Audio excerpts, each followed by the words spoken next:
nós vamos poder entender que quando Moisés recebe no Sinai os 10 mandamentos, as tábuas da lei, nós vamos reconhecer com a chancela dos espíritos superiores que aquele momento foi o grande momento de síntese do passado, da antiguidade.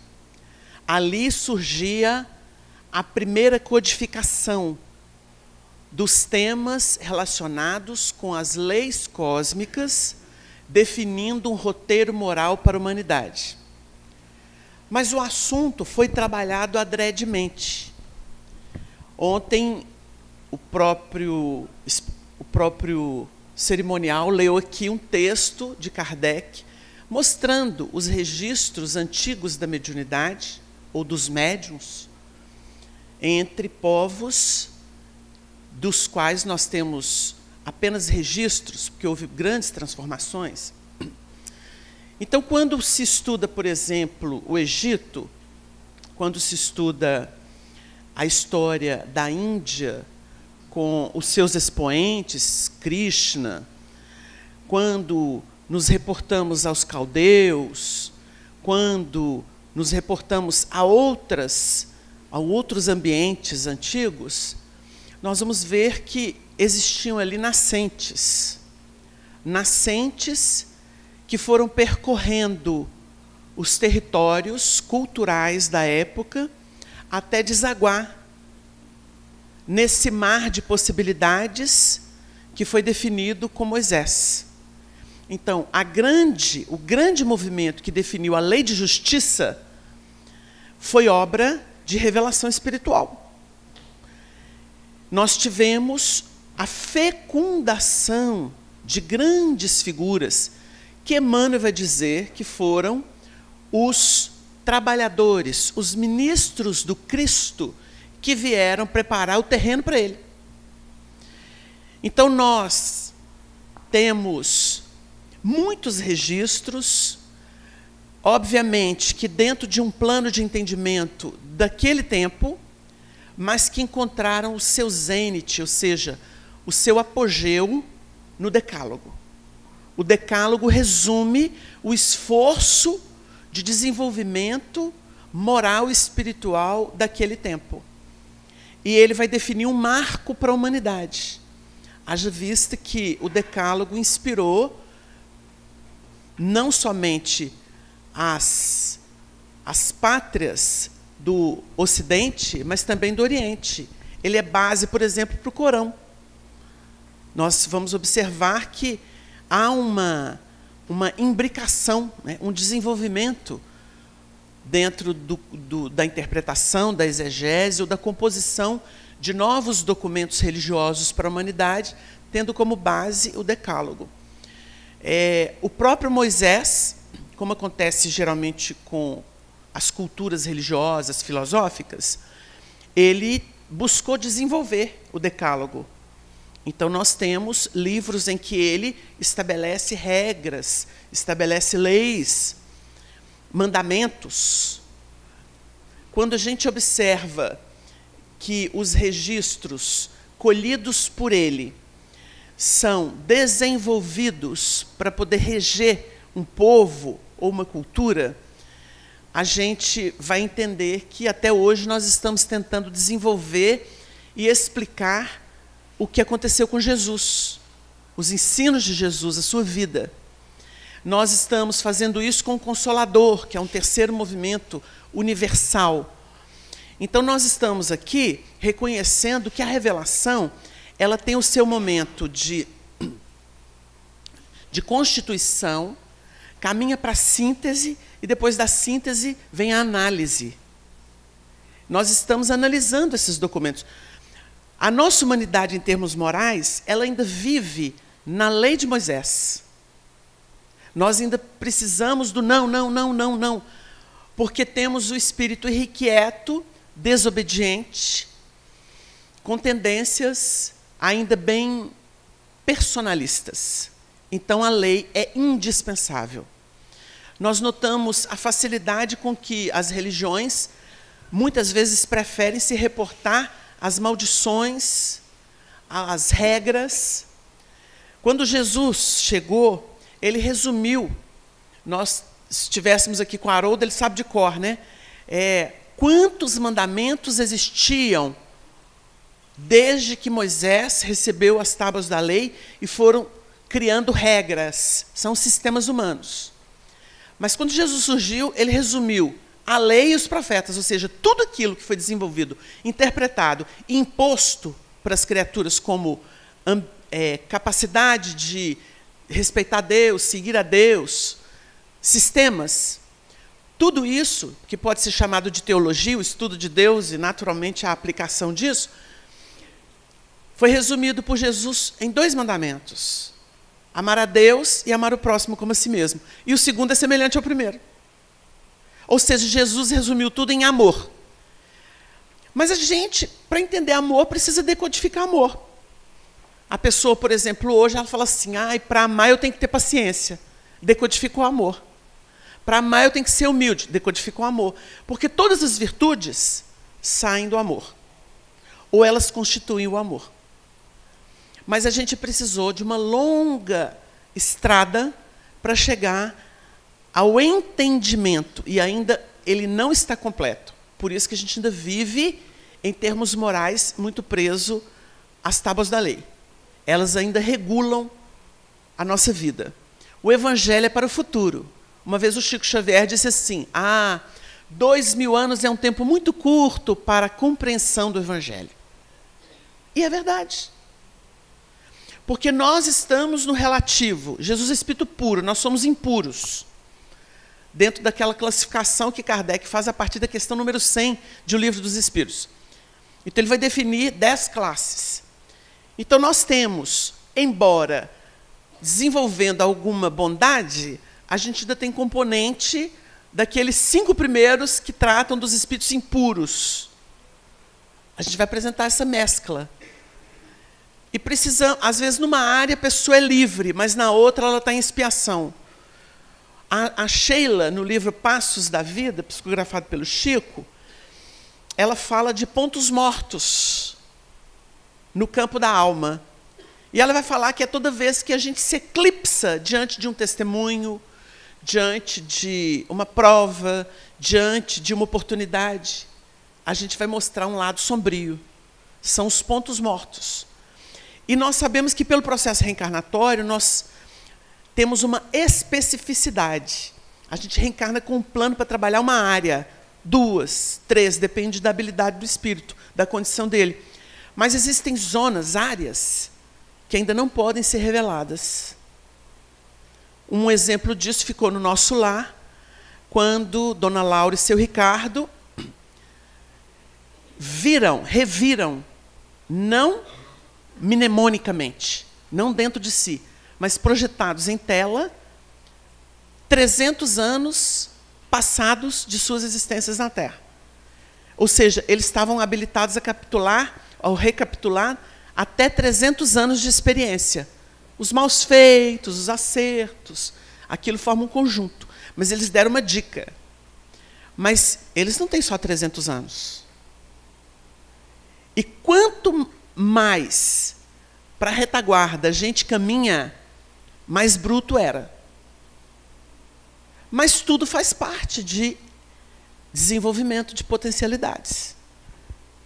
Então, nós vamos observar que a regência do nosso processo, ela não pode dispensar a raiz. Jesus não veio abrogar. E Jesus vai se reportar a inúmeros ensinamentos, e principalmente a lei revelada por Moisés. Ele reverencia isso, porque é a raiz do nosso processo educativo em termos espirituais, ou da nossa evolução consciente. Então, nós temos, na análise das revelações espirituais, e o porquê, o papel delas, nós temos que analisar o histórico. As religiões nasceram de revelações espirituais. É o futuro que vem até nós. Nós estamos no plano relativo, estudando o absoluto, para onde caminharemos. O principal determinismo da evolução é a perfeição. ou é a pureza, se quisermos, que foi a definição de Kardec, espírito puro. Então ele não tem mais submissão ou vínculo algum com a matéria, ou seja, no sentido de submeter. Ele não se submete mais a nenhuma expressão de matéria. A pureza é essa. Então o Chico falava assim, gente, o anjo não é ingênuo. Porque tem gente que acha que o anjo é aquele querubinzinho, rosinha, de cabelo encaracoladinho, que fica lá assim, tocando harpa. O anjo é alguém que sabe tudo aquilo que a gente está aprendendo e de forma capenga. O anjo entrou e saiu. A gente está começando a fazer.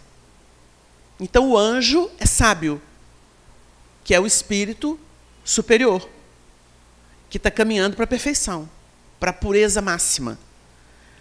Aqui na Terra, segundo os espíritos, Jesus é o mais puro que já pisou aqui. Então pode falar qualquer nome, está abaixo de Jesus. Muitos, alguns espiritualistas principalmente, mas teve gente espírita que pensou assim, por exemplo, Edgar Armand, pensou e afirmou que Jesus foi Buda. Entenderam? Mas Jesus teve uma encarnação. Ele não reencarnou. Jesus teve uma. Então os espiritualistas pensam isso. É uma opinião. Mas o espiritualismo não prova nada. O espiritualismo concebe e joga. O espiritismo não. O espiritismo é experimental. O espiritismo é moldura. Testa. Experimenta. Vivencia. E aí dá a equação. Então, enquanto o espiritualismo trabalha com suposições, o espiritismo trabalha com fatos. Por isso ele é uma ciência. Kardec o proclama como ciência, com desdobramentos filosóficos de natureza moral. Por isso ele tem um cunho religioso. Porque a consequência desse diálogo com os fatos, com os fenômenos, e isso é filosofia, nós vamos redundar o quê? Numa postura, num comportamento moral. E aí formamos uma ética, que é um conjunto de valores que nos norteiam. E a gente passa, então, a perceber que o espiritismo tem uma natureza religiosa.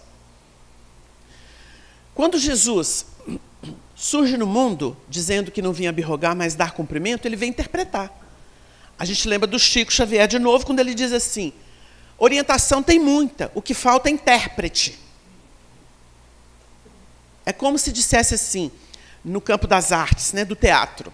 Nossa, nós temos tantos escritores, tantas peças teatrais, mas está faltando atores e atrizes à altura de interpretar esses papéis. Entenderam? Ele quis dizer isso. Falta intérprete. No movimento espírita a gente sabe disso. Às vezes você vê um camarada excelente para trabalhar, mas não tem trato com ninguém.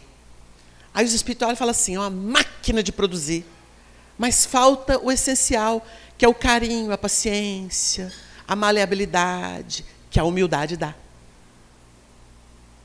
O camarada passa igual um trator. Muita gente, vocês sabem disso. Quantas pessoas já vieram falar de expositor famoso? Não falar nome não, né? Aí o povo vem e fala assim, mas o fulano salta assim aquela metralha em cima da gente, porque a gente está lá adorando, querendo, às vezes um autógrafo, um aperto de mão, uma foto, e o camarada vem, derruba a gente. É grosseiro, é mal educado. Assim, calma. Você está querendo achar Jesus em todo mundo? O Chico em todo mundo? O Chico beijava a mão sangrando os lábios, mas beijava. Você acha que todo mundo faz isso? E que todo mundo é obrigado a fazer isso? Não. O Haroldo outro dia estava falando com a gente, Wagner, tem uma hora que eu estou me contorcendo para ir no banheiro, mas tem tanta gente, aí eu fico assim, ai meu Deus. Aí eu lembro do Chico, eu falei, quem não lembra? Quem não lembra o sacrifício de Chico? Ele próprio, segundo o Marcel Souto Maior, mas é verdade, porque lá em Brabas confirma, diz que ele olhou para trás e falou assim, será que era preciso tudo isso mesmo? Ele fez demais. Por isso ele deixou o campo difícil para qualquer outro trabalhador. Porque o padrão dele era tão alto, tão alto, tão alto. Ele subiu tanto, tanto, tanto, ele transcendeu tanto, tanto, tanto, que qualquer neófito fica assim, ai, Agora está difícil. Não é? Então, mas precisa de alguém para abrir o caminho. Mas se a pessoa dá o melhor dela, não é isso? Então não podemos comparar. Ah, porque o expositor e o médium tal não chega nem aos pés de... Mas não compara. O Chico é um. O fulano é o outro, mas tem a obra dele. Admiro o que ele faz, no nível que ele está. O Chico vem do cristianismo... há 2000 anos estava lá sendo curado, né? Na figura da Flávia. Desmentiu para um político oportunista, mas contou em bastidor para os amigos de Pedro Leopoldo, como Arnaldo. Meu filho, quando eu psicografava o livro, eu senti o cheiro da lepra, o cheiro nauseabundo da lepra que ela teve. Sofri muito, chorava, quando Emmanuel psicografava o livro, por causa das memórias que eu tinha.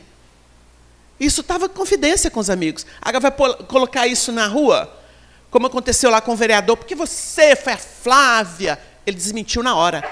Querer fazer campanha política no território dele. Então, a gente olha essas coisas e fala assim, meu Deus, nós temos que ter relatividade na apreciação das coisas.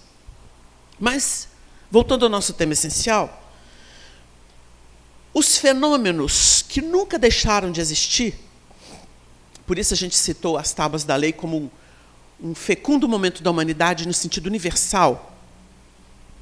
E se nós tivemos um livro dos mortos, se nós tivemos registros de Zoroastro perscrutando o universo, tivemos um Sócrates falando com seu daimon, e, para citar alguma coisa, nós vamos observar que o decálogo é a grande síntese da verdade divina. A gente debulha ele até hoje. O Honório Abreu, de uma forma extraordinária, explicou que os 3 primeiros mandamentos do Decálogo, eles são eminentemente espirituais.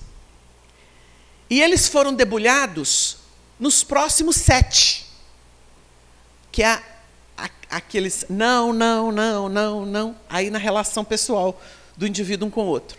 Mas os 3 primeiros têm natureza divina. E eles foram debulhados, os 3 que são síntese espiritual, eles foram debulhados no 7.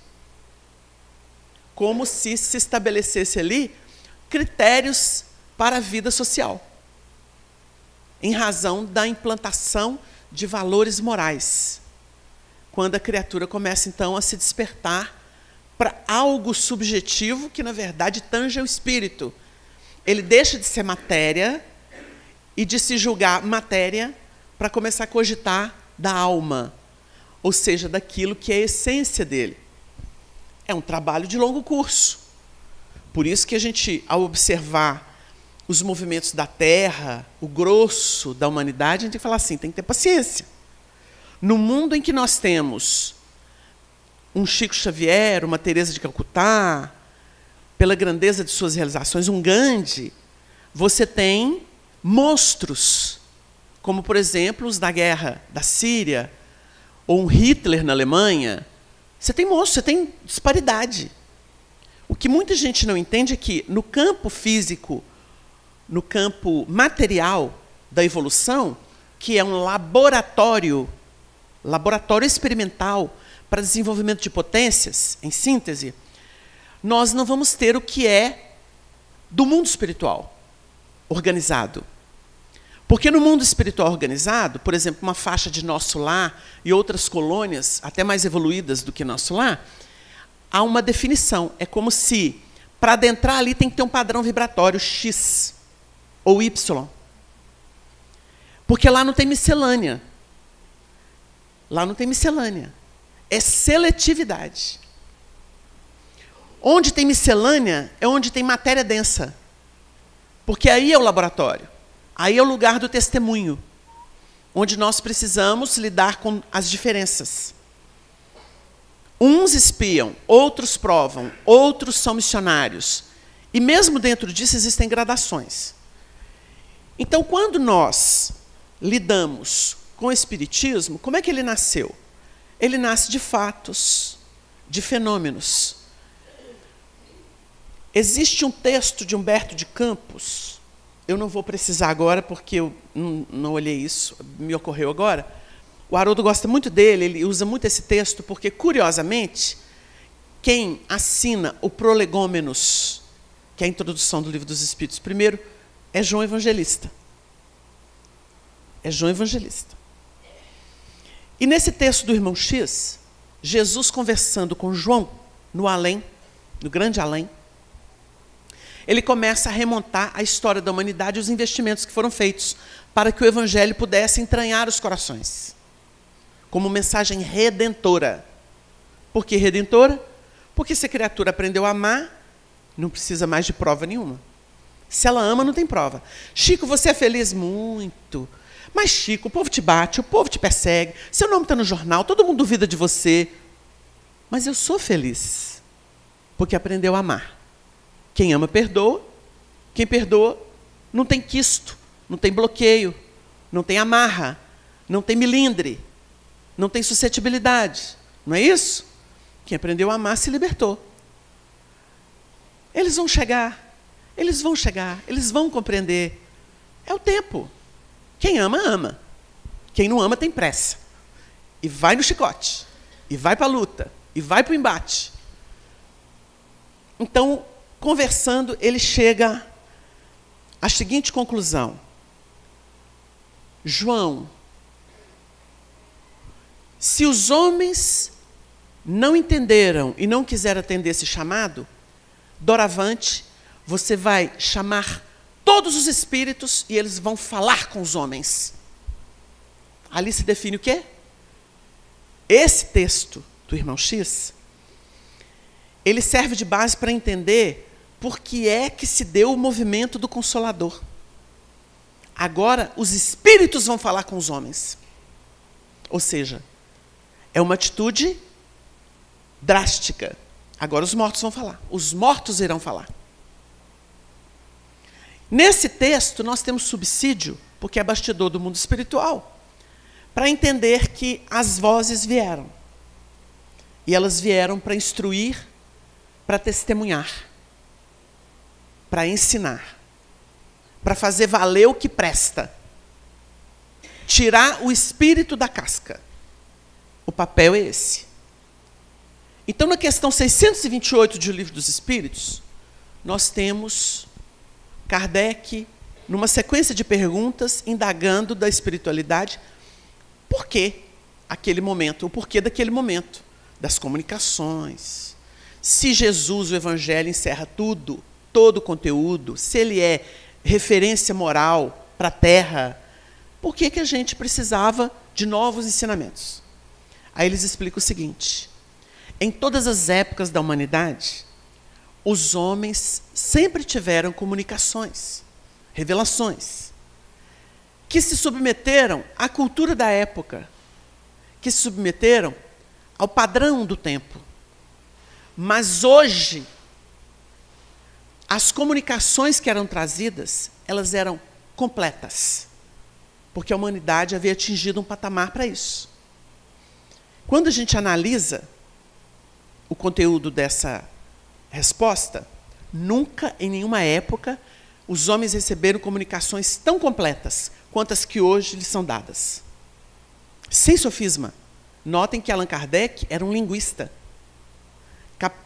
Poder de síntese, como definiu Flammarion no discurso dele ao sepultar o codificador. Por quê? Porque precisava não só de autoridade moral, mas de habilidades para lidar com um material tão vasto e tão profundo. Aí o poder de síntese. Uma clarividência no sentido de domínio psicológico da história humana e de visão de futuro.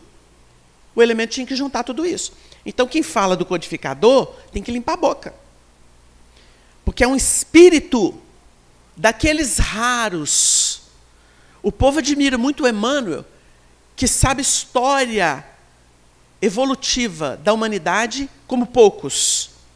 Agora, você pensa o que é a cabeça do codificador lidando com não somente a revelação das leis cósmicas, que a gente fala que é a anatomia do universo, mas a fisiologia, que essas leis entrosadas, estabelecendo a harmonia da vida universal. Você imagina uma cabeça para receber tudo esparso, esfalfando, perguntando coisa por coisa, dando nome às coisas, criando os neologismos, como espírita, espiritismo, espiritista, médium, palavras que não existiam com essa conceituação. Neologismo, para não confundir doutrina com espiritualismo, com outras propostas filosóficas. Então, esse homem, além dessa visão, capacidade mental para enxergar tudo e associar e agrupar para fazer a síntese, porque o Livro dos Espíritos é uma síntese. Não saiu da cabeça dele, mas ele tinha que ter cabeça para compreender os espíritos. O nosso querido Honório falava assim: a gente não sabe o que é mais inteligente, se é a pergunta de Kardec ou a resposta dos espíritos. Um dia eu encontrei com o Divaldo estava lendo um livro nosso que chama Diálogo Espírita, e falou assim: meu filho, eu estou vendo aqui que beleza essas perguntas que te fizeram. Eu fico muito chateado às vezes porque querem me entrevistar, mas não sabem perguntar. Falou isso comigo. E eles não conseguem tirar da gente o que a gente pode dar, porque não sabem perguntar. Falou isso comigo. E eu olhei e falei assim: é um homem que tem uma cabeça invejável. Tem visão, né, maior das coisas. Então ele sabe o que ele está falando. Então ele admirou as perguntas que foram feitas. E é isso. Então Kardec tinha que estar na altura do material que ele chegava, porque senão ele apequenava. Sabe o que aconteceu? Aí você pensa no Pietro Baldi. O Emmanuel valorizou o primeiro livro dele, mas você vai ler o resto, é uma baboseira, repetindo Rusteng. A Terra é um mundo de exceção, reencarnação é castigo. Não entendeu nada. Não entendeu nada. A evolução, no sentido universalista, foi proposta pelo Espiritismo. E quem capitaneou o trabalho espírita foi Jesus, que prometeu o Consolador. Não foi um panguá qualquer do mundo espiritual, não. Por isso que quando a gente pega um decálogo, os 10 mandamentos são de origem divina. O resto é o homem trabalhando em cima. Vai lá no Deuteronômio. Proibição dos mortos, capítulo 18. Aí vem o Haroldo, que é juiz, assim, ele, inteligentemente, ele falou assim: você proíbe alguma coisa que não existe? O que não existe, não existe. Você proíbe o que existe. Necromancia. Porque, maldosamente, os evangélicos traduziram e colocaram lá espiritismo. Mas espiritismo é neologismo, surgiu em 1857, com a publicação de O Livro dos Espíritos. Cadê a autoridade desse povo que traduz? Dá processo. Se quiser, dá processo. No nosso Brasil, dá processo. Porque aqui tem que respeitar. O povo não faz isso, não. A gente vai tolerando, né? É o laboratório. Mas dá processo. Então, nós tivemos essa codificação, veio o Evangelho, porque Evangelho é vida. Você não escreve, você pode escrever sobre a vida, mas não é um tratado filosófico. Senão ele seria engolido no tempo. O Evangelho é vivência. Então, costuma-se dizer que o Evangelho é um livro que fala de moral, comportamento. E ele, naturalmente, faz eclodir na mente de quem o estuda, de quem o analisa, um plano ético de vida. A pessoa fala assim: você é cristão? A palavra cristão hoje está tão contaminada, né? Em razão de tantos desmandos humanos. E é palco até para perseguição, que parece política, né? Aí o muçulmano, cristão, eu não sei mais o quê. Aí você fica assim: os homens e seus rótulos, né? Outro dia uma pessoa virou e falou assim: porque você defende essa coisa de gênero. Eu falei assim: olha, eu defendo o ser humano. A gente tem que pensar que é um ser humano. Agora você vai ficar colocando rótulo, o tempo inteiro colocando rótulo. A gente acostumou com isso, né? Coloca rótulo, eu sou isso. Isso é capa. Quem estuda evangelho sabe que tem que tirar a capa. Eu sou espírito. Aí perguntaram para o Chico uma vez sobre a condição do homossexual. Ele falou assim, é uma condição da alma humana. Olha a definição do Chico. É uma condição da alma humana. Quem estuda evolução, entende. Vai entender. Mas, então, quando nós observamos o evangelho, nós vamos ver a doutrina espírita. E essa doutrina espírita nasce, brota, que nem mato, para todo lado. O tal do médium. O tal do médium. Porque mediunidade é a resultante. Allan Kardec, no livro dos médiuns, ele estudou os médiuns. Quem abordou mediunidade, que é a resultante, e mostrou como é que ela se processa, foi André Luiz nos domínios da mediunidade. E Emmanuel, prefaciando o livro, o Arnaldo Rocha valorizava muito isso, porque era um estudioso do assunto, trabalhou 63 anos ininterruptos, dialogando com o Espírito, amando de Emmanuel. Faça dessa tarefa a tarefa da sua vida, e fez. Desencarnou dialogando com o Espírito. Quando nos domínios da mediunidade traz, ele vai mostrar o efeito do trabalho dos médiuns, as reuniões.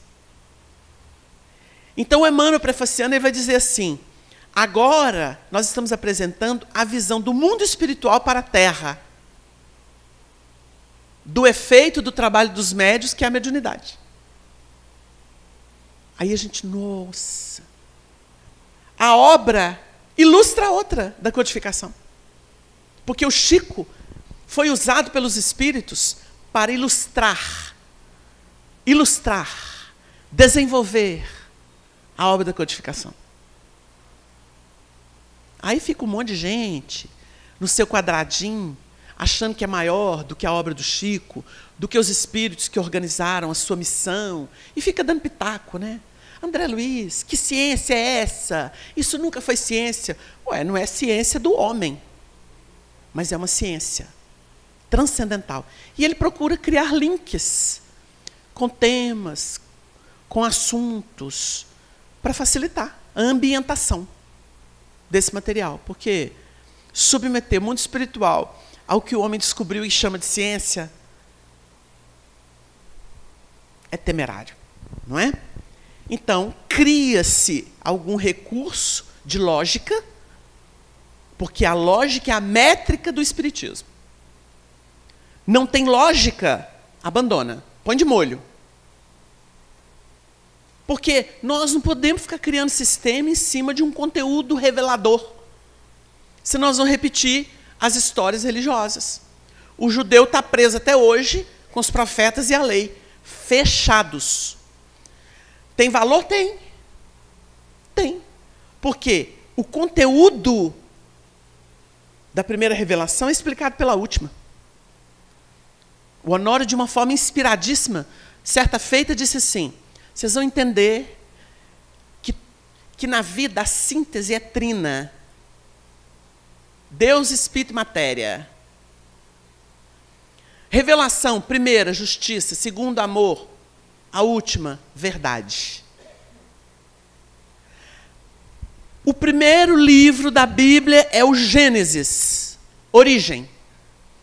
O último livro da terceira revelação é a Gênese. A Gênese espírita é científica, explica a primeira, que é metafórica. Fechou o ciclo das revelações. A Terra está pronta para uma nova etapa. Deu uma ideia? Aí nós estamos descobrindo agora, não é? Isso veio à tona, estão tentando abafar, mas nós não podemos engolir. Nós temos responsabilidade com as fontes kardecianas, porque Kardec é uma coisa, Lemarie é outra. Houve adulteração. Estão fingindo aí que não existiu nada. Mas quem estuda a evolução sabe que sim. Porque o que se tirou prejudicou a obra. Porque na obra A Gênese de Kardec, nós temos subsídio para estudar a evolução no Gênesis de Moisés. E entender que sem reencarnação não tem evolução. O laço que prende o espírito, que é a matéria, é condição sine qua para desenvolver as habilidades. Então tem que passar. E isso é o grande mote dos espiritualistas que não querem que a reencarnação seja reconhecida como condição evolutiva. A gente fica pensando assim, esses espíritos que caíram de capela são tão traumatizados que não querem saber de reencarnar, de mundo de matéria. Fica achando que só pela graça alcançam o reino. Tem que esfalfar. Porque é da luta que vem o amadurecimento das potências internas que estão dormentes. Isso é doutrina espírita. Quando o camarada vem, mas você tem que perceber como é que a Terra é tão violenta. Deus é amor. Deus é, a criatura ainda não. O nosso amor sabe a egoísmo, como diz Emmanuel. Sabe a egoísmo. Só enxerga assim. Os nossos processos são estudados pelo Espiritismo. Então, ou se é espírita, ou é espiritualista. Então, por isso que a gente cita alguns autores que se tornam prolixos, tentando reafirmar sempre. Uma pessoa fica repetindo muito, a não ser que é uma informação doutrinária, que tem que ser repassada. Mas quando a pessoa, a par da lógica doutrinária, fica repetindo e tentando convencer as pessoas de certos temas que destoam, pode desconfiar. É um tal de ficar insistindo nisso ou naquilo, insustentável. Insustentável. Vamos ver os documentos, não é não? Então isso é um critério.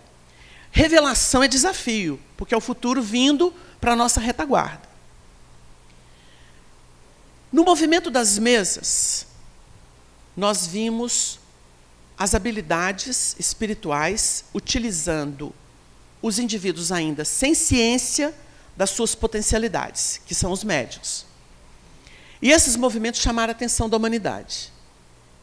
Nós temos registros da mídia francesa, principalmente, que em torno de 3 anos, esses movimentos dominaram a atenção da sociedade, principalmente da aristocracia francesa. Mas o movimento essencial aconteceu na América do Norte, ou inicial. Aconteceu na América do Norte, com as chamadas Irmãs Fox. Resgatando a história delas, se viu que essas irmãs, elas percorreram os Estados Unidos da América em trabalhos em que cobravam. Não tinha o aspecto moral. A doutrina espírita não estava codificada. Eram precursoras. Mas, curiosamente, se descobriu que, para falar de precursores do espiritismo, Emanuel Swedenborg, na Europa, a sombra, com suas faculdades, desencarna e vai atuar no médium que surgiu e que trabalhou muito nos Estados Unidos, Andrew Jackson Davis. Este desencarna e passa a orientar as Irmãs Fox. Era um dos espíritos que orientavam as Irmãs Fox. E elas vão fazer sessões de materialização, vão se submeter. Começou lá com a brincadeira dos raps, né, das batidas, conversando com o espírito Charles Rosman, o caixeiro viajante que foi enterrado lá, na casa onde elas moravam. Então elas saem de Hydesville e passam a percorrer. Uma delas chegou aí para a Europa, para Londres, e foi analisada por grandes nomes da pesquisa psíquica, no seu aspecto científico da época, como Alexandre Aksakoff. Essas médiuns, elas tiveram uma peculiaridade de consolar. Porque, através dos fenômenos que produziam, filhos de pessoas que estavam presentes vinham consolar os pais. Olha que curioso. O trabalho do consolo estava mesmo no espiritismo, ou no movimento precursor do espiritismo, formalizado como nós o conhecemos hoje, ou como doutrina organizada. Então, esse movimento surge na América do Norte e ele se alastra para a Europa, tendo o fulcro central na França, onde estaria o codificador. O papel do codificador foi analisar esse movimento, esses fenômenos, dar-lhes nome e dialogar com ele, com esse fenômeno. E nós, detentores de informações de bastidor, sabemos da grandeza deste homem que usou pseudônimo para não confundir a obra dos espíritos com a sua pessoal de educador. Quando nós lidamos com um material que existe na codificação, nós estamos lidando com os fundamentos, que é a síntese. E nós estamos hoje observando, ao longo de mais de 150 anos, que nós estamos vendo o desenvolvimento dessa doutrina.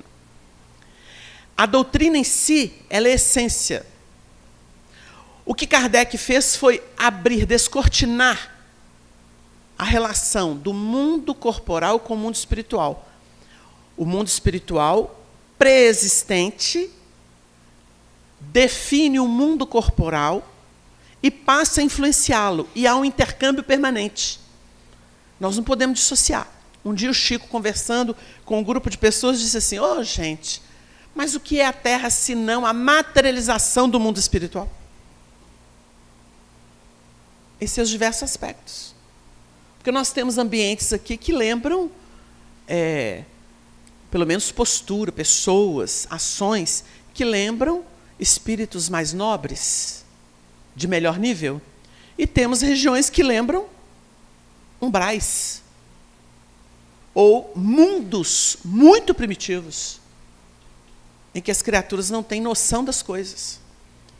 Então, o mundo material expressa várias facetas do que existe na erraticidade, que é o nome que Kardec deu para os ambientes ou para o espaço onde se encontram os espíritos que precisam reencarnar para atingir pureza e executar as vontades de Deus, segundo a obra básica expressa. Então, quando esse movimento começou, ele teve que criar o alfabeto. A revelação pedia habilidade. Se tivemos um Moisés, a gente pega o livro Gênesis de Moisés e fala assim: meu Deus, isso aqui é a história, o prisma de formação da Terra em relação ao universo. Porque hoje a gente vê que os estudiosos já falam em universos. Não é uno, não é? Nós temos diversos universos. Então a gente vai ver o universo numa gota d'água, vai ver o universo no indivíduo, e vai ver o universo que contém tudo isso. Então a gente fala da criação divina, mas existem universos. Até a gente chegar na pureza, é tempo, e um tempo que é ilusão para nós. Mas é necessário para o condicionamento a fim de revelar nossas potências. Então nós estamos estudando o quê? Nós estamos apalpando a periferia. Não conseguimos chegar no centro. Nós estamos lá na última onda que a pedra que caiu no lago causou e a onda se propagou. Nós estamos lá na última, para deduzir o fenômeno que aconteceu lá no centro. Então nós estamos na última casca. A Terra ainda é um planeta onde o mal predomina, segundo os espíritos. E não é difícil de identificar isso. Meu reino ainda não é deste mundo. Vai ser, mas no processo evolutivo. E olha que não está fácil conquistar isso, não. Então a gente está na última etapa. Quando a gente observa o codificador, é tão grandiosa a tarefa que lhe foi concedida, e pensar que esse homem fez isso numa época que não tinha luz elétrica, máquina de datilografia, porque tudo era pena de, né? Caneta tinteiro, tipografia. Em 15 anos, ele organizou a obra do Espiritismo, o Pentateuco espírita. O livro dos Espíritos até o livro A Gênese. A gente observa isso e fala assim: meu Deus, que capacidade. Espírito evoluído é outra coisa. Eles têm, como eles absorvem tudo em síntese, eles fazem uma leitura rápida de tudo. Se existe uma habilidade deles, é não ser prolixos. Eles não demoram, eles fazem uma leitura rápida. E por isso mesmo eles têm a habilidade de compor na essência. A gente fica perdido nas formas. Já viram discussão de namorado? Ah, mas você não me olhou. E eu sei que não me fala que me ama mais. Mas assim, aquela roupa, você ficou provocante. Aí leva um mês discutindo um dia. Vocês entenderam? Aí a gente olha isso e fala assim, pois é, tem gente que se apega a questiúnculas, a celeumas, que Jesus recomendou que a gente não entrasse nelas. Celeumas. Isso é acessório. Isso aí é roupa que não serve. Para quem já entendeu a essência. Então, o codificador, ele tinha essa cabeça. E todo espírito, assim, ele consegue fazer múltiplas atividades. Múltiplas. Porque ele não esbarra em impedimentos de natureza exterior. A gente nota, por exemplo, o quanto que a gente está atrasado, porque até no meio espírita nós temos os religiosos de plantão, no sentido tradicionalista. Então, tem que ser dessa forma, tem que fazer desse jeito. Espera aí. O que é importante? Aí a gente lembra o codificador. Ao definir, num texto lindo, que a religião espírita está no exercício da fraternidade. Olha a definição de Kardec. A fraternidade é o aspecto religioso do espiritismo. Então não é cultuar espírito. Não, doutor Bezerra, só me perdoa, mas não vou te adorar, não. Você é meu irmão de evolução. Não vou te adorar, não. Chico, eu não vou te idolatrar. Porque você é meu irmão de evolução que me ajudou muito. Mas eu não posso endeusá-lo. Você não é Deus. É aquela história do mancebo rico. Bom mestre, bom só Deus o é. Então eu posso falar, o Chico foi um mestrão. Como o doutor Elias Barbosa falava, o mestrão ensinou para a gente. É o mestre. Porque sabe o que está fazendo.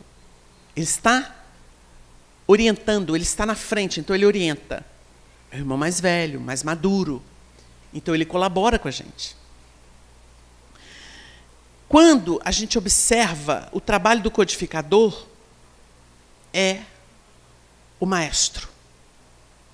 O maestro. Habilitado. Ele ouve todos os sons, consegue fazer o conjunto, harmonizar o conjunto. Dá o tom. Ele precisou dar o tom porque é a parte humana da doutrina. Mas doutrina já não é uma formalização? Você entenderia de outra forma? Através de fenômeno, e analisando filosoficamente esse fenômeno, que é uma condição nossa aqui da Terra, você encontra espírito e vida. Agora, se você ficar estabelecendo norma demais, aí você é formalista. Você trocou a capa pela essência. É isso que as religiões fizeram. Embora seja um processo educativo, e o Espiritismo explica. Porque quando você cria um nicho de adoração exterior, você está educando a sua mente. Quando, por exemplo, algumas religiões usam, principalmente o Antigo Testamento, e lambe o chicote do demônio, ameaçando que ele vai dominar a pessoa, ele está fazendo o quê com uma pessoa? Como ela é toda... Ela é um gentio. O gentio não tinha referência. Adorava qualquer coisa. Então ele coloca ela no eixo. Ele usa o chicote pelo medo. Aí o Emmanuel fala assim, o temor é o berço da fé. O temor é o berço da fé. E nós todos passamos por ele. Tem gente que ainda vira para a gente e fala assim, Wagner, tem tanto medo de ir para um umbral, como é que eu faço? Eu falo assim, fica com medo mesmo. Você não faz certo não, que você vai ver. Essa pessoa tem medo porque ela sabe dela. Porque quem não sabe fala assim, tem liga para um umbral não, se estiver aqui eu vou. Esse está tranquilo. O que fica muito assim, posso saber, fala assim, cuidado, hein, com esses pensamentos, com esses desejos que você tem. É a faixa do indivíduo. Então, nós vamos observar que as religiões fizeram isso. É primário? Muito. Mas está atendendo quem? Espírito primitivo. Que ainda não tem o senso moral aflorado. O senso moral é o discernimento refinado. É a pessoa que separa o melhor do menos bom. Não é o bem do mal mais não. É o melhor do menos bom. O indivíduo que tem capacidade de ajuizar o refinamento de uma situação. Se eu posso fazer melhor, por que eu vou me acomodar?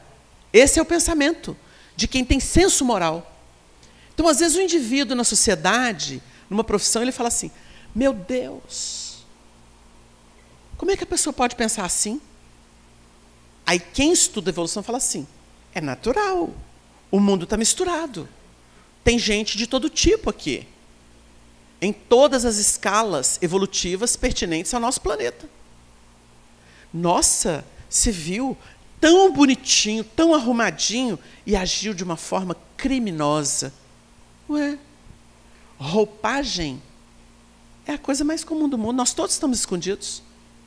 Todos estamos escondidos. O crime não tem perfil. Tem um pesquisador espírita, o Lombroso, né? Ele trabalhou criminalística e a gente teve um delegado que coordenava uma região lá do nosso grupo, e ele frequentava o centro, ele falava assim, eu falava muito do César Lombroso, das coisas que aconteceram com ele, como é que ele se converteu ao espiritismo e tal, com a Eusápia Paladino, né, grande média de efeitos físicos. A mãe dele materializou, César e filho mio. O homem doidou, viu a mãe dele morta, rediviva, né? Então aquilo foi um marco na vida dele. E ele passa a escrever sobre espiritismo e tal. Então ele falou assim, Wagner, ele analisava, existe coisa hoje na criminalística que a gente estuda, que é do César Lombroso, né? Sobre constituição da orelha, e aí foi falando lá os detalhes. Eu falei assim, olha que curioso. Mas hoje, o crime tem cara? Não. Olha um monte de colarinho branco fazendo o que nenhum favelado faz. Vocês entenderam? Isso é relativo. Nós temos canalhas dentro do espiritismo. O Arnaldo me contava as histórias de bastidor do Chico. Aí o Chico falou que ele tinha faro para carniça. Porque era habilidoso, né? Então ele virava para o Chico, Chico, cuidado, você é um canalha. Não, meu filho, o moço é bom. Daí a pouco o cara aprontava. Aí ele brincava, Naldinho, você tem faro para carniça. Porque o indivíduo tem olho de águia. O Chico tinha que incentivar o amor. Porque ele já amava, independente do que a criatura ia fazer. Ele amava. Ele amava as pessoas. Ele acreditava. A gente sabe de casos e casos assim, que tem nome, mas que a gente não pode falar.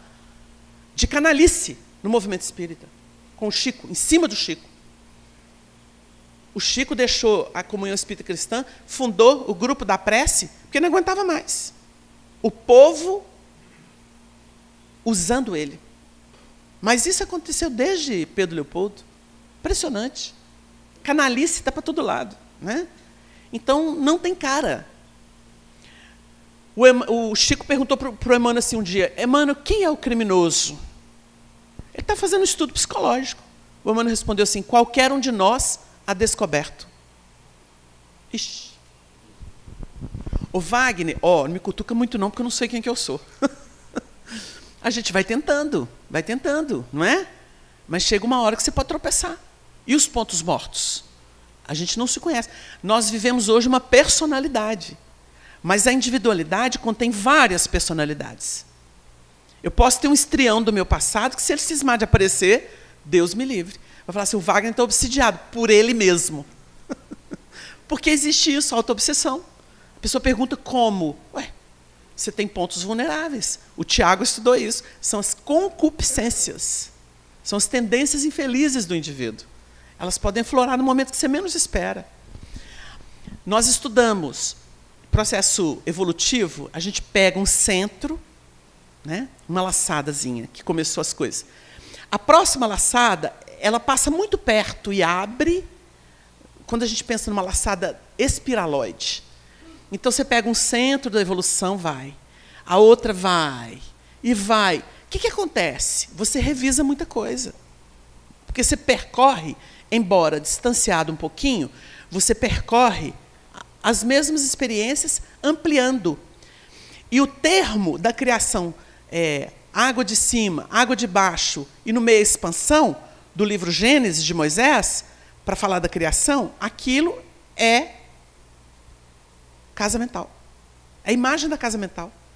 Tem as águas de cima, que é o superconsciente. A de baixo é diferente da de cima. A de baixo é densa.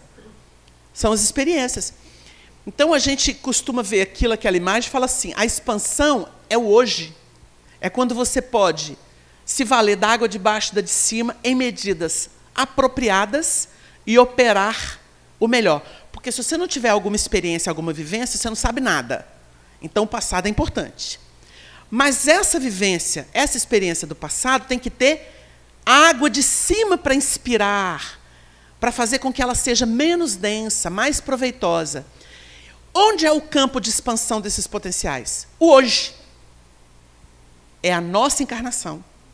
É o nosso momento evolutivo no plano da matéria.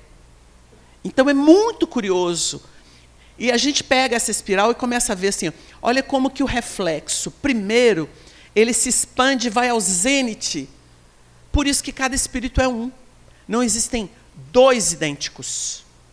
Não existem não só impressões digitais, mas ondas mentais idênticas. Cada um é um universo por si. Quando o codificador observou aquele movimento, ele começou o trabalho. E que trabalho? Esfalfante. Mas as considerações deles, todas publicadas nas obras, que tiveram um cunho universalista, ele teve esse cuidado. Não é o meu pensamento, não é o pensamento de um espírito, de um grupo, de um médium. Vocês entenderam? Qualquer trabalho exclusivo de um médium, de um espírito, se não tiver chancela, correspondência com o que já foi revelado, com o que outros recebem, não tem autoridade. Por isso que a gente fica muito assustado de ver espírita acreditando, por exemplo, que tem reencarnação no mundo espiritual. Mas é um contrassenso, é nonsense. É um contrassenso. Se o indivíduo estudou doutrina espírita e admite uma coisa dessa, é melhor não ser espírita. Fala assim, não entendi espiritismo, sou espiritualista. Espiritualista pode tudo. Tudo. Encontrei um dia um rapaz que frequentou o centro com a gente, para a gente ver como é que o espiritualismo é. Ele falou, não, eu estou num ambiente espiritualista e lá é muito bom porque eu sou canal agora. Eu falei, você virou Blavatsky ou Pietro Baldi? É canal. Mediunidade não pode. Né? Kardeciano. Para a gente ter uma ideia como é que isso é sério, no congresso do bicentenário de Allan Kardec, em 2004, na França, o presidente da Federação Portuguesa contou a história do Fernando Pessoa, que muita gente não sabia. Ele era espírita. Fernando Pessoa frequentava centro espírita no período doloroso de Portugal, ditadura. Ele frequentou centro com a sua tia. Depois a ditadura fechou os centros espíritas, caçou o patrimônio espírita. Até hoje tem demanda lá, para os espíritas reaverem o que era deles. E ele contou o seguinte, que o Fernando Pessoa vivia miseravelmente. E tinha um talento, era um médium fabuloso. Então, ele foi levado pela tia, em função das suas possibilidades. Aí ele falava assim, graças a Madame Blavatsky que nós perdemos o Chico Xavier de Portugal. Porque o homem era um fenômeno para a psicografia. Um fenômeno. A Blavatsky, ele encontrou com a Blavatsky um dia e confessou a ela os dramas que ele vivia, a penúria em que ele vivia. Ela falou assim, rompe com Allan Kardec, que eu vou te ajudar a ser alguém na vida. Ele rompeu. Virou um grande escritor. A gente não sabe a repercussão disso no mundo espiritual, porque não diminui o trabalho lindo que ele fez. Maravilhoso. Mas isso foi um depoimento de quem conheceu a história de perto, do presidente da Federação Portuguesa. Então ele falou, perdemos o nosso Chico Xavier por causa de Madame Blavatsky, que tinha preconceito com a obra de Allan Kardec. Entenderam? Então o espiritualismo tem dessas coisas, né? Por isso que a gente olha, pesquisa, pinça coisas que são boas, que estão chanceladas, que têm lógica, que combinam com doutrina, mas o resto a gente larga. É que nem muita gente que trabalha com Pietro Baldi. a primeira obra, realmente, ela é cansativa, né? Porque eles não têm poder de síntese. Já é uma nota. Mas é uma beleza o que contém ali, as equações ali. Foi chamada por Emmanuel de o Evangelho da Ciência. Esta obra. Agora o povo acha que abalizou tudo que ele fez. Não, o Emmanuel falou desta obra. A gente está falando aqui da condição espiraloide, isso é trabalhado lá, de modo muito bonito e muito lógico. Porque aí você vê que o indivíduo vem numa escalada e ele tem uma identidade. Isso vai expandindo, expandindo, expandindo, essas habilidades vão sendo depuradas. E ele chega aos esplendores. É uma forma da gente ver essas situações. A revelação espírita surge nesse contexto positivista. Ela ilumina o mundo porque é a contrapartida. O mundo quase entrando em ocaso, os sistemas negadores de tudo, de Deus. Então, o período pediu uma providência. Então vem uma ciência que faz com que as revelações passem por um filtro. As conquistas, até então, estabelecidas pela ciência, até o desenvolvimento da filosofia. A gente estava contando ontem, o Chico revelou que o grande trabalho de Joana d'Arc, na França, porque o irmão X já tinha revelado num texto que era a reencarnação de Judas, e ali ele se redimiu, com essa tarefa de Joana d'Arc, ele se redime do crime cometido contra Jesus. Joana d'Arc, a donzela de Dom Remy, defende o território francês porque, geneticamente, o material para a reencarnação dos enciclopedistas estava sendo trabalhado principalmente ali. Embora tivesse expressão do iluminismo na Alemanha, na Inglaterra, mas o carro-chefe estava na França.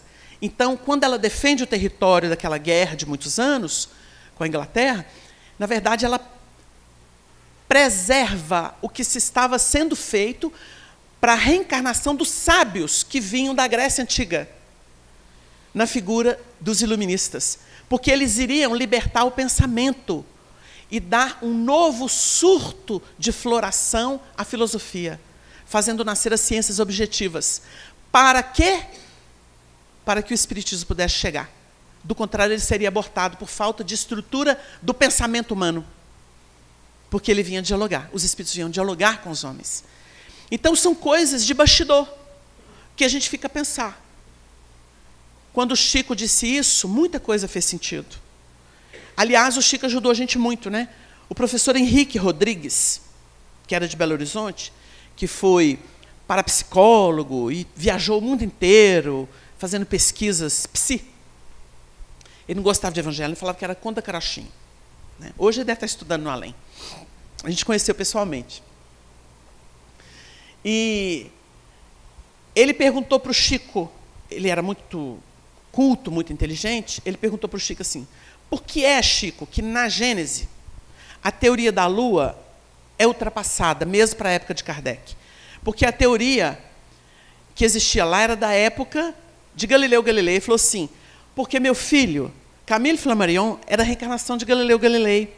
Quando ele entrava em transe, voltava a memória de Galileu. Então, quando ele psicografou, na verdade, aquele texto é anímico. É do Galileu, que era o elemento próprio. Aí ele virou e falou assim, agora está explicado. Porque Kardec colocou como tese, não como afirmação, como tese. Agora você me convenceu. Aí faz sentido. Então, o Chico salvou a gente no movimento espírita, pelas informações diversas que ele deixou. Estou dando aqui um exemplo, não é? Definição de matéria. No livro E a Vida Continua. Luz coagulada. Hoje estão manifestando aí, tem gente autorizada para falar, luz congelada, sugerindo isso. Definição de matéria. Quantos anos? Essa obra, 70 anos, quase. Não é? Então você fala assim, olha que pioneirismo desses espíritos. Glândula pineal. A revelação 13 anos antes de descobrir a glândula pineal, oficialmente na Terra. E ainda não exploraram tudo que ela tem, o livro já fala. O livro do André Luiz. Então a gente teve muita ajuda. O papel da revelação espiritual é de alavancar intelecto moralmente a evolução das criaturas. Agora, os espíritos não podem, como bem definiu Kardec, como bem definiram os espíritos, eles não podem avançar uma ciência que compete ao homem elaborar. Porque o que é ciência? Conhecimento. O homem, para poder ter conhecimento, ele tem que ter base, ele tem que ter estrutura. Então, esfalfar em busca de é o papel dos encarnados. É o papel dos encarnados. Eles não podem dar tudo. Não teria, mesmo porque não teria ninho para receber. Ninho. Ambiente psíquico, moral. O Emmanuel tem uma frase no livro homônimo, chamado Emmanuel, né? Em que ele diz assim: os dons psíquicos estão muito bem guardados. O povo acha que mediunidade é aquele negócio que você pode usar de qualquer jeito. Não pode. Existem leis que regem a mediunidade. Existe interrupção. Existe bloqueio de mediunidade. Aquela média Otília Gonçalves, se não me engano, que fez sessão de materialização com Chico, e o Chico atestou a mediunidade dela, escreveu, assinou com outras pessoas em Uberaba, e depois ela fraudou, e a mídia caiu em cima do Chico, porque ele chancelou, mas a sessão dele foi genuína. Se ela perdeu a mediunidade, e aí? E aí? Aí foi forjar. Quantos médiuns fizeram isso? Para não perder o seu poder, entre aspas. Mas está provado na história que ninguém é dono das faculdades mediúnicas. E que elas, para funcionarem bem, precisam de condição ideal. E condição ideal implica o aperfeiçoamento do instrumento. A educação dele. O que é isso? Quando a gente fala de moral, a definição de moral espírita é regra de bem proceder. Porque a gente tem um conceito de moral como sendo aquilo que é religioso, e que bloqueia, que amarra todo mundo. Gente, o Espiritismo veio acabar com o inferno, com teologia conveniente. O Espiritismo é seiva e mostra para a criatura que, se ela estiver feliz, ela está bem. Um Espiritismo explicou que ninguém renasceu para ser escravo. Que toda criatura tem direito, por ser filha de Deus, de ter o indispensável para a sua sobrevivência. O homem faz isso? Não. Aí tem gente que fala assim, Deus é injusto, os homens são injustos. Porque Deus faz o sol brilhar sobre todos e a chuva cair sobre todos, indistintamente. A vida ainda não foi compreendida. Então nós criamos os sistemas e vamos sendo regidos por eles. Quando a revelação espírita chega, é o último brado, porque é a terceira revelação divina, que une o esforço do homem, intelecto, moralmente, e a linfa, que vem tão clara e límpida como nunca. Jesus teve que falar por parábola. A vida dele é irretocável. Mas ele falou por parábola. Porque o tempo não era chegado. Precisava guardar as sementes. Mas prometeu o Consolador que viria a relembrar tudo o que ele dissera. E vos ensinará todas as coisas. Todas. Vos ensinará todas as coisas. Mas isso não é presunção, não? Se você estudar, não é não. Porque Allan Kardec estabeleceu a base, o alicerce. O desenvolvimento corre por conta de todos os que vierem para desenvolver, ampliar isso. O que a gente está fazendo hoje? Vocês acham que, na época de Kardec, nós poderíamos estudar o livro No Mundo Maior? Era extemporâneo. Agora, o livro No Mundo Maior, que fala da casa mental, que é um livro profundo, que trabalha a psiquiatria iluminada, que é o estudo da natureza, da mente humana, conectada com o cérebro humano. Se a gente estudar a doutrina, estudar aquele livro, você vai falar assim, olha que expansão do material. Porque os germes, o princípio, em síntese, está na obra da codificação. As estruturas psicológicas. Quando o Allan Kardec fundou a Revista Espírita, é jornal de estudos psicológicos, porque a alma estava sendo estudada. A alma estava sendo estudada. Não a personalidade, a alma, com todas as suas vinculações, processo reencarnatório. Então nós somos múltiplos. O Hermínio Miranda escreveu um livro chamado Condomínio Espiritual. Em essência, nós somos um condomínio. Porque nós temos várias facetas, nós temos várias personalidades, que nos dão hoje uma resultante, que é essa média, né? Essa média evolutiva, que somos nós. Então, gente, o papel da revelação, o Espiritismo veio estabelecer os fundamentos da vida universal, já trabalhados adredemente e não compreendidos em razão dos símbolos utilizados.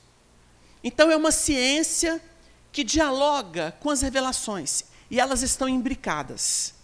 O papel da revelação não é o palpite personalista. Por isso, o Espiritismo questiona as atividades que se perdem com o interesse imediato. Vou dar um exemplo aqui.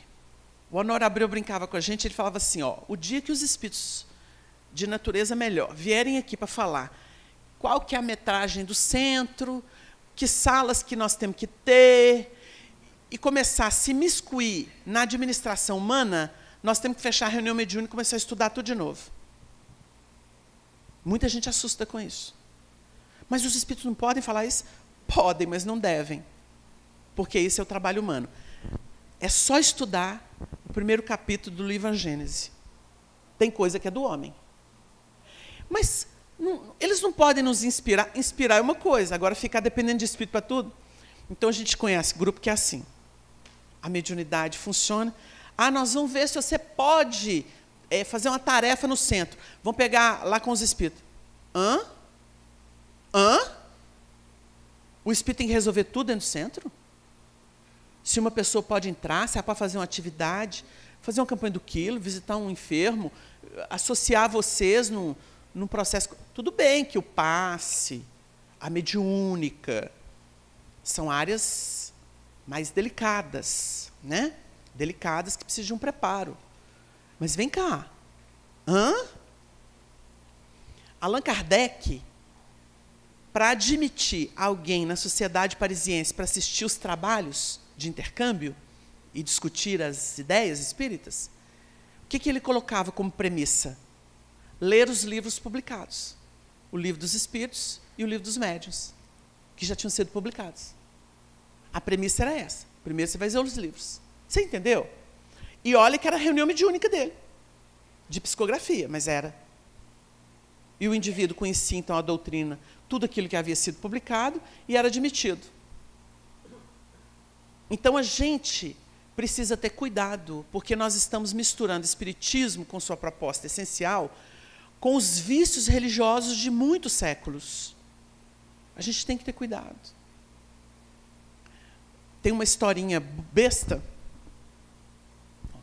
Tem uma historinha besta que ilustra bem o que é isso. Uma pessoa foi num centro espírita e a pessoa falou assim, ó, tem um atendimento espiritual com entidade incorporada, mas tem que tirar o sapato. Aí ele falou assim, mas por quê? Ah, não sei. Aí, quando ele chegou lá na entidade, ele recebeu a bênção, o passe lá, e perguntou para ela, pode fazer uma pergunta? Ele falou, pode, meu filho. Por que é que vocês exigem que a gente tire o sapato para entrar aqui? Aí o espírito olhou para ele e falou assim, não sei não, meu filho, eu vou pesquisar, quando você voltar aqui eu te dou a resposta. Quando ele voltou, já estava todo mundo usando sapato, porque a entidade falou assim, não precisa tirar o sapato, não. Aí ele teve a resposta, ou seja, cria-se alguma coisa sem fundamento, até que alguém questione. Por isso que o espiritismo é a doutrina dos questionamentos. Questionamento é uma coisa, picuinha é outra. Entendeu? Porque tem gente que é picuinha, né? Mas tudo tem um mas, tudo tem um mas, tudo tem um mas. Então, assim, instrução pede questionamento, pede raciocínio, pede discernimento. Porque senão você fica preso a sistemas. Aí você se amarra.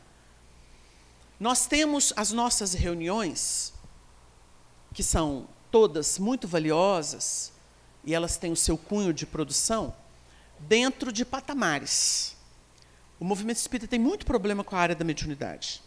Mas, em razão dos problemas e dos desafios, vamos simplesmente congelar?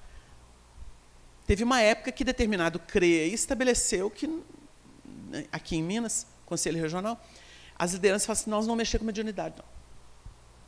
E ficaram anos, até depois fazer as pazes de novo com a mediunidade. Onde já se viu espiritismo sem espírito? Agora, tem critério. Qual que é o critério?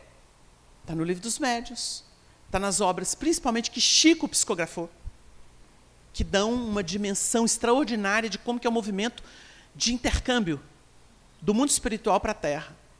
Então, primeiro a gente estuda médios, suas habilidades, os critérios, os cuidados, os perigos, que pode ficar obsidiado. Nós estamos assistindo um monte de médium obsidiado. É médium vinculado a dragão, a terrorismo, a política, né? Ridículo. Os médios não enxergam. Outros reencarnando no mundo espiritual, falando bobagem. E tem gente que aplaude. Por quê? Faltou critério. Faltou conteúdo doutrinário. Mas que pecado é esse? O pecado da obsessão. Só isso. Destrói uma existência inteira de várias pessoas que vão no canto da sereia. Esse é que é o problema. Ô, meu filho, eu tenho uma... Desencarna a pessoa. Chega lá o espírito falando assim, nós vamos te socorrer, mas você tem um problema. Você desperdiçou muito talento. Você tinha mediunidade, você tinha doutrina espírita, você tinha exemplo, viveu na época de Chico Xavier, que valorizou Kardec e Jesus, e você não tomou rumo, quis criar um sistema pessoal. Você já pensou? Essa criatura, como é que ela chega?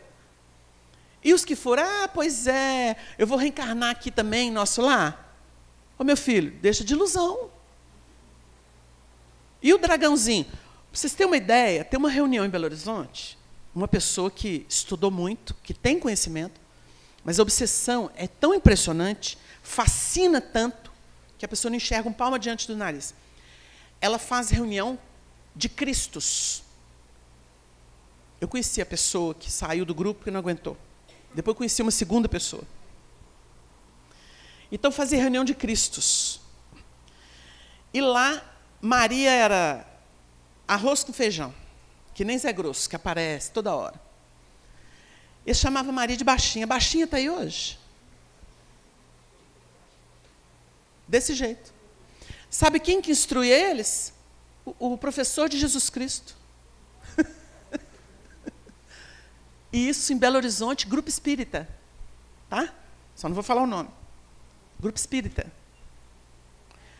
Lá, eles trabalham dragões. Os dragões vêm aqui, a gente doutrina eles. Hã? Quem leu o Libertação e viu a delicadeza de um trabalho que levou muito tempo para fazer sensibilizar um Gregório e precisou de uma autoridade espiritual, que ele era mãe espiritual, e essa teve que materializar a voz para falar com ele, depois de tantos testemunhos, para ele poder se sentir tocado. Hã? E o executor, o Saldanha, que estava envenenando a pessoa que estava querendo ajudar no processo obsessivo. Deixar ele fazer, quase a mulher desencarnar, para ganhar a confiança dele, e começar a ajudar a primeira família dele na Terra, para ele, então, olhar e falar assim, nossa, eu devo demais a vocês, vocês me convenceram. Aí ele para de atuar sobre a outra. Hã? Agora vem esse povo e conversinha fiada de terra, falar que está doutrinando dragão? Hein, gente? Isso é ridículo. Porque não tem outro termo. Ridículo. É o ridículo das obsessões. Entenderam por que doutrina é sério? Para a gente poder entender mediunidade, o Peralva estudou o livro Nos Domínios da Mediunidade, escreveu um livro chamado Estudando a Mediunidade. Para facilitar, com gráficos, desenhos. Esse livro é muito conhecido, Martins Peralva, editado pela FEB. E ele explicava o livro Nos Domínios da Mediunidade, que é um monumento de livro, complexo, sobre o assunto. O Emmanuel foi fazer o prefácio para o Peralva. Ele comparou a mediunidade como a força que vem das usinas que produzem energia elétrica. E ele vai falar que a força resultante dessas usinas tem que ser coordenada através de implementação que vai diminuindo a sua potência até chegar nas nossas casas e ter lá a tomada para trazer o benefício dos eletrodomésticos, da luz elétrica. Ela tem que ser graduada. É assim que ele define o trabalho da doutrina com os médiuns. É preciso fazer o trabalho da educação, porque a força mediúnica solta, ela é tão perigosa quanto a força da usina no seu nascedouro. Dizima, destrói. Então, é o aspecto moral.